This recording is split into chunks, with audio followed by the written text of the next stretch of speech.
કેમ છો મિત્રો? હું કુમુદ પટેલ આપ સર્વનું સ્વાગત કરું છું. આજે હું ગુજરાતી વિષયની અંદર ગ્રામરમાં એક નવા ટોપિક સાથે આવી છું, જેનો વિષય છે સમાસ. તો વિદ્યાર્થી મિત્રો, આજે આપણે જોઈએ સમાસ કોને કહેવાય, સમાસ વાક્યમાં કઈ રીતે આવે છે, એનો ઉપયોગ શા માટે થાય છે.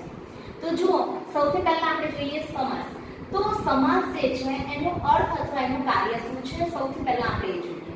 તો જુઓ કે જુદા જુદા અર્થવાળા બે કે તેથી વધુ શબ્દો જોડાઈને નવા અર્થવાળો એક શબ્દ બને છે, તેને આપણે સમાસ કહીએ છીએ. આની વ્યાખ્યા પણ છે એમ કહી શકાય કે માનો કે જુદા જુદા શબ્દ છે અર્થવાળા, બે કે તેથી વધારે શબ્દો જોડાઈને નવા અર્થવાળો એક શબ્દ બને, તેને આપણે સમાસ કહીએ છીએ.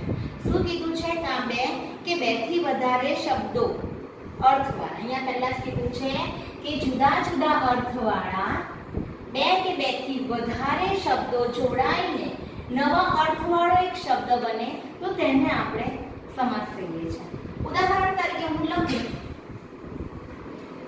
તો આમ લખાય પ્રેમવશ. હવે જો આને છૂટું પાડું, આ બે શબ્દ છૂટા કરું તો કેવી રીતે હોય?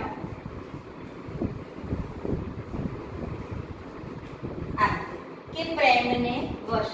તો આ બે જુદા જુદા શબ્દ ભેગા થયા, અહીંયા કીધું છે જુદા જુદા અર્થવાળા બે કે તેથી વધારે, અહીંયા મેં બે બતાવ્યા છે, 2 થી 3 પણ હોય, જેમ કે રામ, સીતા, લક્ષ્મણ.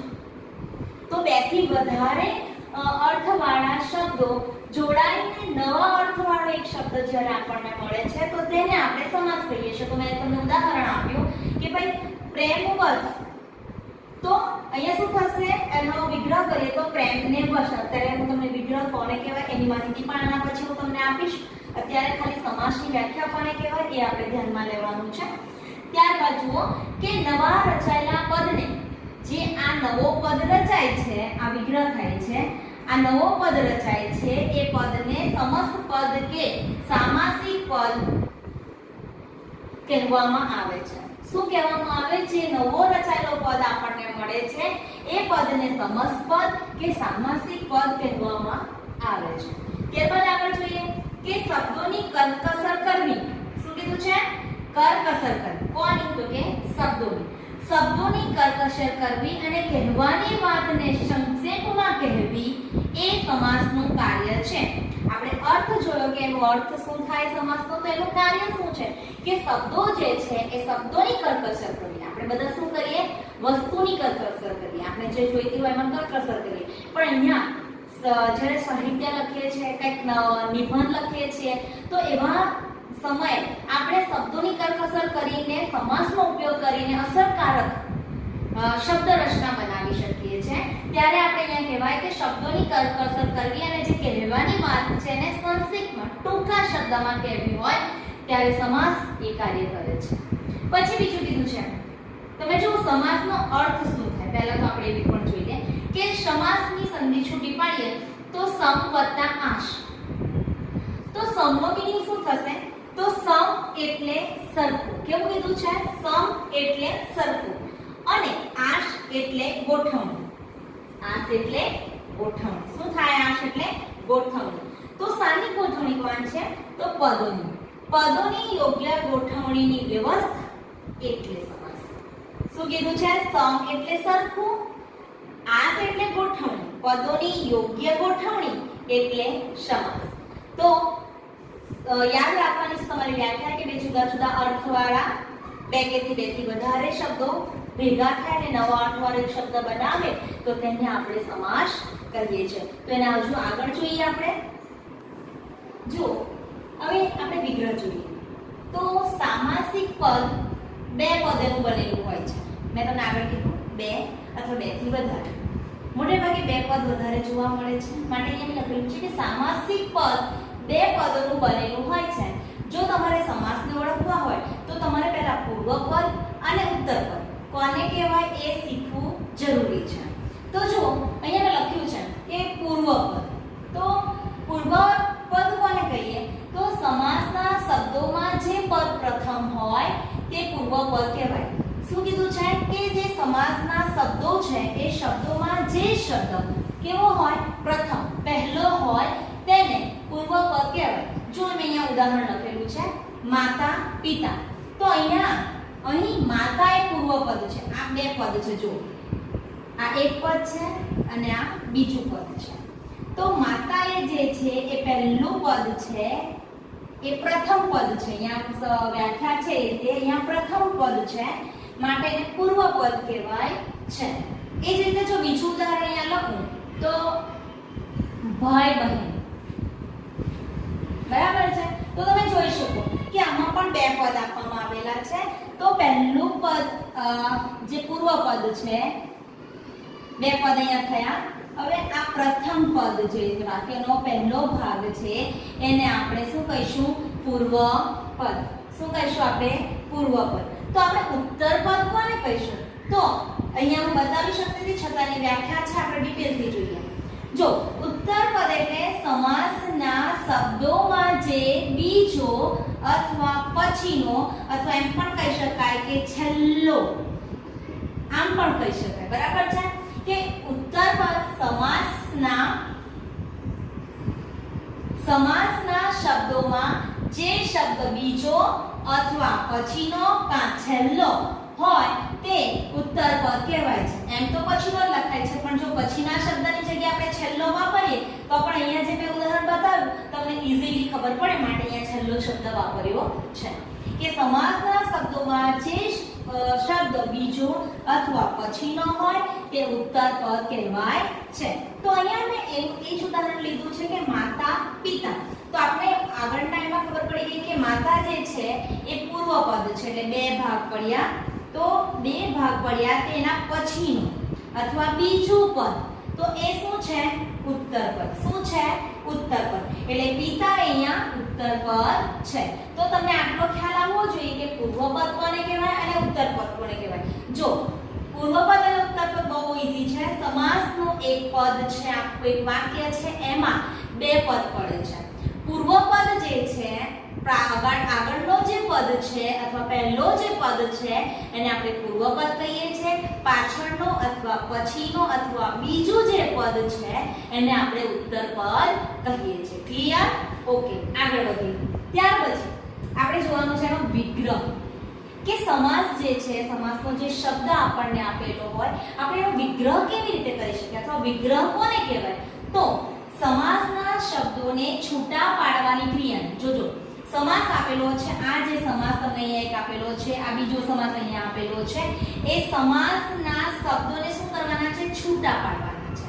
તો છૂટા પાડવાની જે ક્રિયા છે તેને આપણે વિગ્રહ કહીએ છીએ. શું કહીએ છીએ? તો કે જેને આપણે છૂટા પાડવાના છે એને આપણે વિગ્રહ કહીએ છીએ.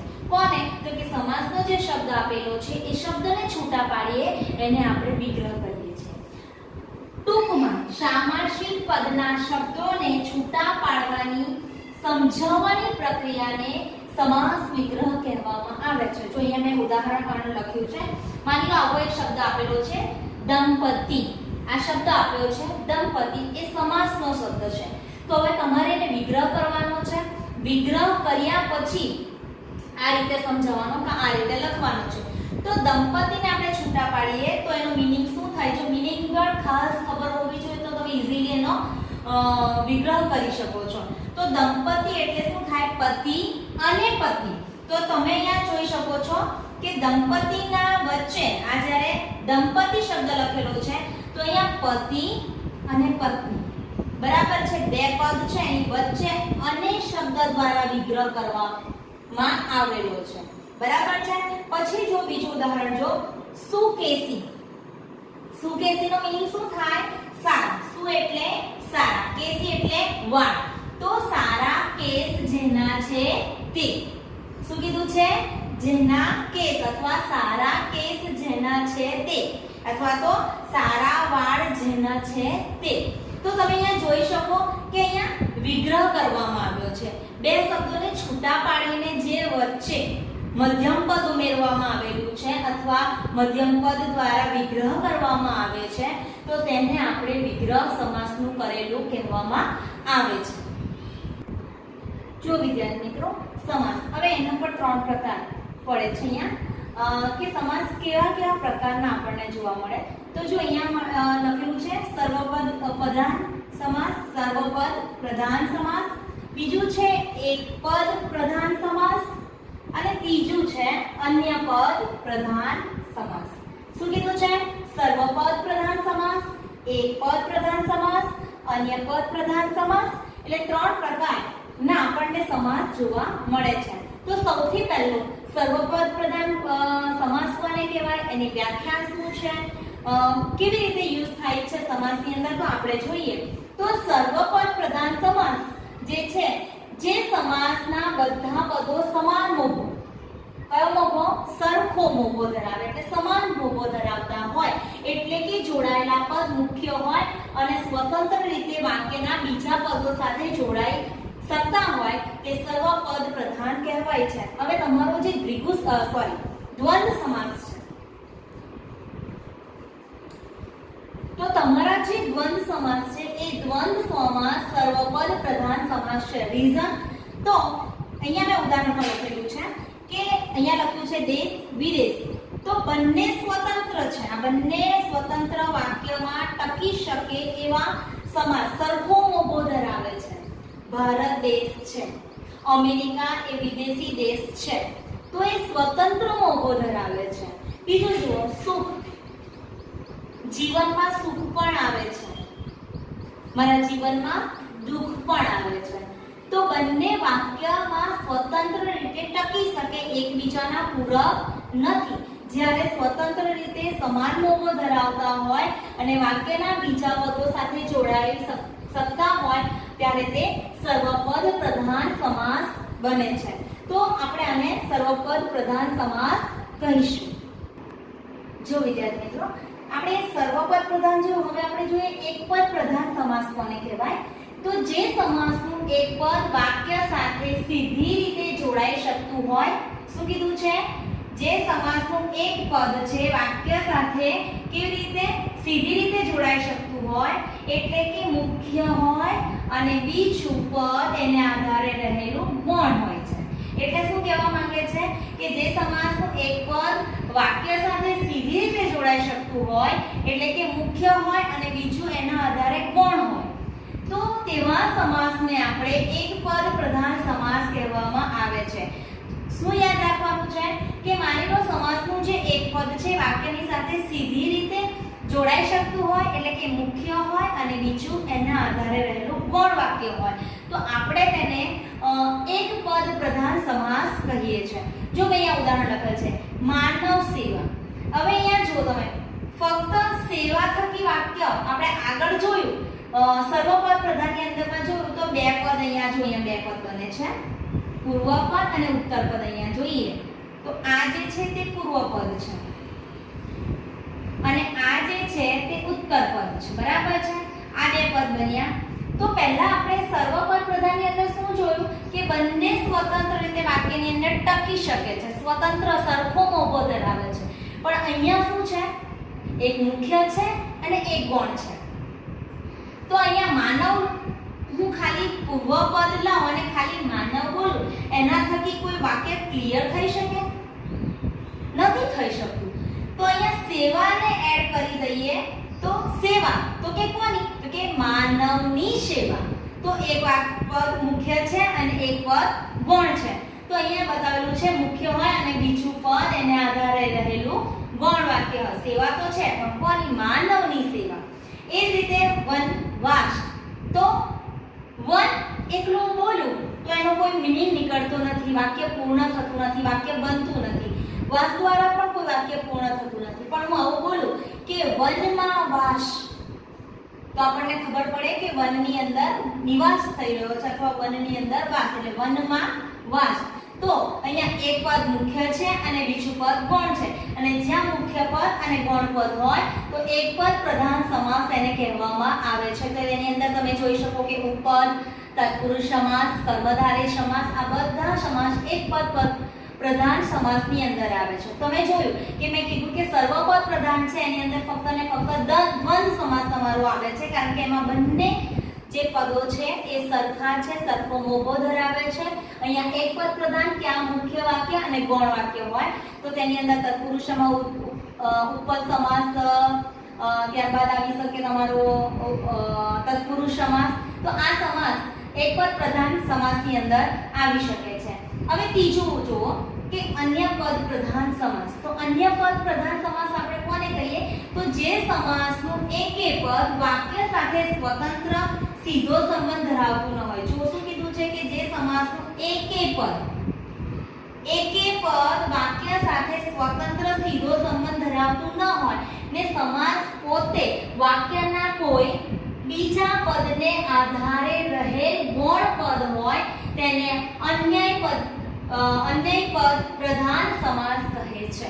શું કીધેલું છે? એકે પદ વાક્યની સાથે સ્વતંત્ર રીતે સીધી રીતે સંબંધ ધરાવતું ના હોય ને સમાસ પોતે વાક્યના કોઈ બીજા પદના પદને આધારે ગૌણ પદ હોય, મુખ્ય તો હોય ને પણ ગૌણ હોય ત્યારે તેને અન્ય પદ કે આખું પદ અન્ય માટે વપરાય છે ત્યારે. જેમ કે અહીંયા મેં ઉદાહરણ આપેલું છે, તમે જો 10 મુખ.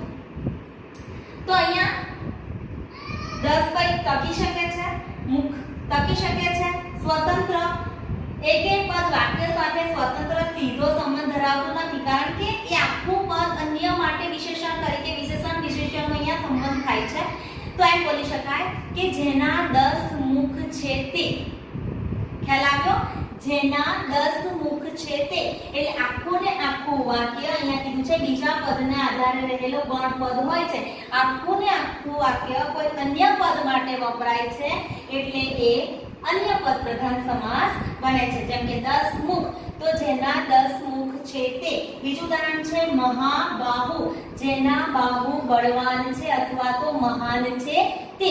તો તમને ખ્યાલ આવવો જોઈએ આખું સ્વતંત્ર એક પદ ટકી શકતું નથી, આખું સ્વતંત્ર સીધો સંબંધ ધરાવતું ન હોય અને આખું વાક્ય કોઈ બીજા પદને આધારે ગૌણ પદ હોય ત્યારે તે અન્ય પદ પ્રધાન સમાસ કહેવામાં આવે છે. ચલો હવે આપણે સમાસના પ્રકારો જોઈએ. તો સમાસના કેટલા પ્રકાર છે? તો નંબર 1 છે દ્વંદ સમાસ, બીજો છે તત્પુરુષ સમાસ, ત્રીજો છે મધ્યમ પદલોપી સમાસ, ચોથું છે ઉપપદ સમાસ, પાંચમું છે કર્મધારય સમાસ, છઠ્ઠું છે બહુવ્રીહી સમાસ અને સાતમું છે દ્વિગુ સમાસ.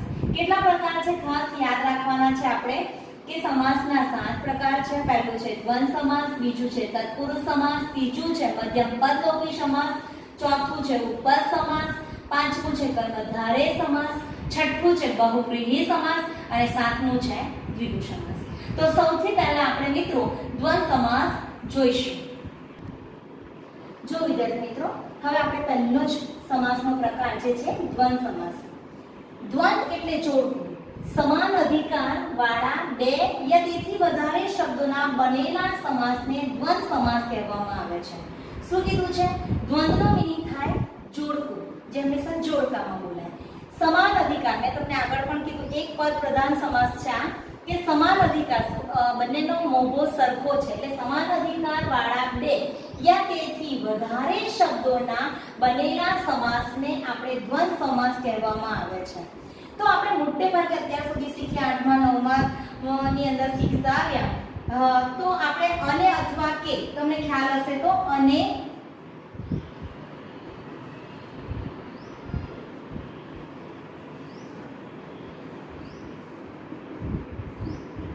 અને અથવા કે દ્વારા આપણે એનો વિગ્રહ કરતા હોય છે. પણ ક્યારેક એવું પણ જોવા મળે છે કે કેટલીક વાર મને વિદ્યાર્થીઓ સવાલ પૂછતા હોય છે કે મેડમ અને કે સિવાય કે બંને જગ્યાએ કેવી રીતે અને કે જ આવી શકે. તો આને હું ડિટેલમાં સમજાવું કે દ્વંદ સમાસ છે એના પણ 3 પ્રકાર પડી શકે છે. તો અહીંયા મેં અને કે એટલું જ બતાવીને સમાસને પૂર્ણ નથી કર્યો, પણ એને 3 રીતે બતાવેલા છે કે દ્વંદ સમાસ છે એ 3 એના ભાગ અથવા એના પ્રકાર પડે છે. તો પહેલો પ્રકાર પડે છે સમુચ્ચય દ્વંદ સમાસ અથવા એને સમાહાર દ્વંદ પણ કહેવામાં આવે છે. બીજું છે વૈકલ્પિક દ્વંદ સમાસ અને ત્રીજું છે ઇતરેતર દ્વંદ. બરાબર છે? આ તમે કદાચ પહેલી વાર જ સાંભળતા હશો આ બે શબ્દ, પણ દ્વંદ સમાસને જો ઇઝીલી એનો વિગ્રહ કરતા શીખવું હોય તો આ જે 3 પ્રકાર જો તમને ખ્યાલ હોય તો તમે ઇઝીલી દ્વંદ સમાસને ઓળખી શકો છો. તો જો પહેલો જ પ્રકાર આપણે જોઈએ સમુચ્ચય દ્વંદ. તો સમુચ્ચય દ્વંદ આ સમાસ સમૂહનું સૂચન કરતો હોય છે. સારું, તો કે ભાઈ સમૂહનું સૂચન કરે. શાનું કરે છે? તો કે સમૂહનું સૂચન કરતો હોય છે. તેને સમુચ્ચય દ્વંદ સમાસ કહેવામાં આવે છે. એ હંમેશા સમૂહમાં બોલાય છે. તો આપણે ઉદાહરણ જોઈએ. કેટલીક વાર આવી રીતે શાકભાજી, શાક કે ભાજી આ રીતે વિગ્રહ થાય છે, પણ હંમેશા એ જોડકામાં બોલાય, સમૂહમાં બોલાય. દવા, દારૂ, રૂપ, રંગ, ખેતર, પાદર, હવા, પાણી. તો આ જે છે એ સમૂહમાં હંમેશા મોટે ભાગે બોલાતા જે સમાસ છે એને સમુચ્ચય દ્વંદ અથવા તો સમુચ્ચય દ્વંદ કહેવામાં આવે છે. તે શામાં બોલાય છે? સમૂહમાં બોલાય છે. એટલે શાકભાજી, દવા, દારૂ, રૂપ, રંગ, ખેતર, પાદર, હવા, પાણી. તો તમે આ બધા જ ઉદાહરણમાં જોઈ શકો છો કે સમૂહનું સૂચન કરતો આપણને જોવા મળે. તો એને આપણે સમુચ્ચય દ્વંદ કહીએ છીએ. ચલો હવે આપણે દ્વંદ સમાસનો જે આપણે કીધું કે વૈકલ્પિક એનો બીજો પ્રકાર છે, તો જોઈએ વૈકલ્પિક દ્વંદ સમાસ. તો વૈકલ્પિક દ્વંદ સમાસ કોને કહેવાય?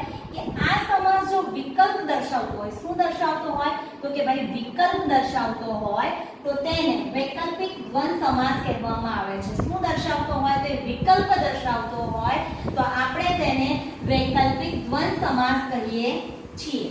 જો તો એના ઉદાહરણો મેં લખ્યા છે આવી રીતે હોય. લાભા, લાભ.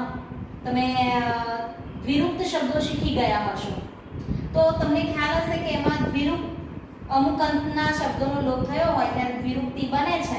તો એ જ વસ્તુ અહીંયા પણ તમને જોવા મળે કે લાભાલાભ. તો જ્યારે આપણે એને વિગ્રહ કરીએ છીએ, આપણને ખબર છે કે દ્વંદ સમાસ હોય તો અહીંયા લખું છું અને અથવા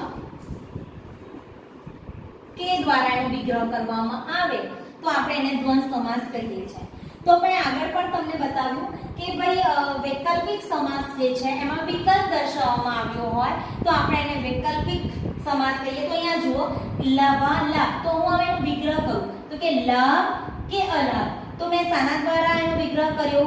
કે દ્વારા. ખ્યાલ આવે છે? તો એ વૈકલ્પિક દ્વંદ સમાસ બને છે. બીજું જો 10, 12. 10 કે 12 બરાબર છે. તો કે દ્વારા શું થયું છે? એનો વિગ્રહ કરવામાં આવ્યો. ઊંચ, નીચ. ઊંચ કે નીચ. ખ્યાલ આવે છે? કે દ્વારા એનો વિગ્રહ કરવામાં આવે. પાન, બાન. પાન કે બાન. તો એ શું બતાવે છે? આપણને વિકલ્પ દર્શાવે છે. અને જ્યારે વિકલ્પ દર્શાવવામાં આવે ત્યારે વૈકલ્પિક દ્વંદ સમાસ બને છે. જો વિદ્યાર્થી મિત્રો હવે આપણે દ્વંદ સમાસનો ત્રીજો જે પ્રકાર છે ઇતરેતર દ્વંદ સમાસ. તો ઇતરેતર દ્વંદ સમાસ આપણે કોને કહીએ? તો બંને પદો સમાન કક્ષાના. શું કીધું છે અહીંયા? બંને પદો સમાન કક્ષાના હોય છે જે અને શાનાથી? તો કે અનેના સંબંધથી જોડાયેલા હોય છે તે ઇતરેતર દ્વંદ સમાસ કહેવાય છે. આ સમાસ હંમેશા બહુવચનમાં પ્રયોજાય છે.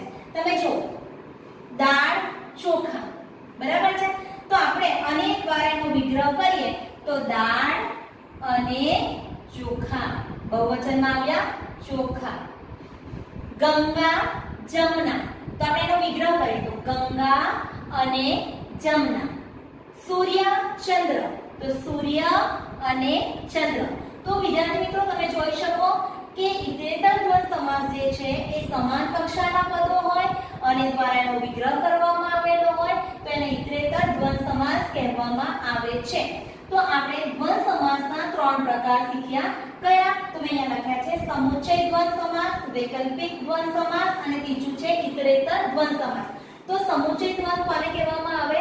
જેની અંદર સમૂહ દર્શાવવામાં આવેલો હોય. તો શાકભાજી, શાક ને ભાજી, શાક અથવા ભાજી આવો પણ વિગ્રહ થઈ શકે.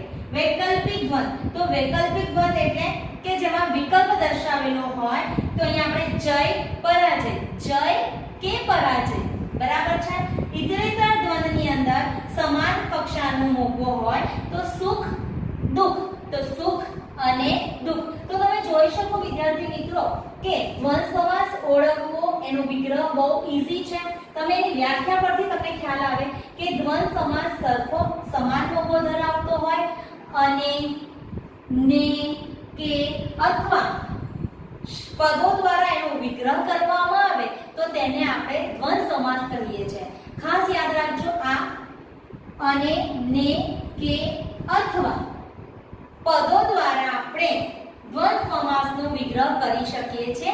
એના થકી આપણને દ્વંદ સમાસ જે સમાન લોભો ધરાવે છે એને આપણે દ્વંદ સમાસ કહીએ છીએ.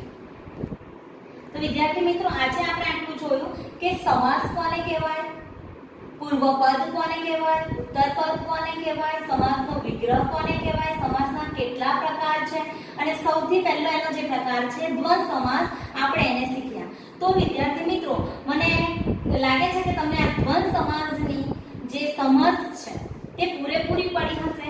તો વિદ્યાર્થી મિત્રો, હવે આપણે જે એના 6 પ્રકાર હજુ શીખવાના છે, આપણે 7 પ્રકાર છે એમાંના 6 પ્રકાર હજુ આપણે શીખવાના છે. તો હવે આપણે નેક્સ્ટ વિડીયોમાં શીખીશું. ત્યાં સુધી બધાને બેસ્ટ.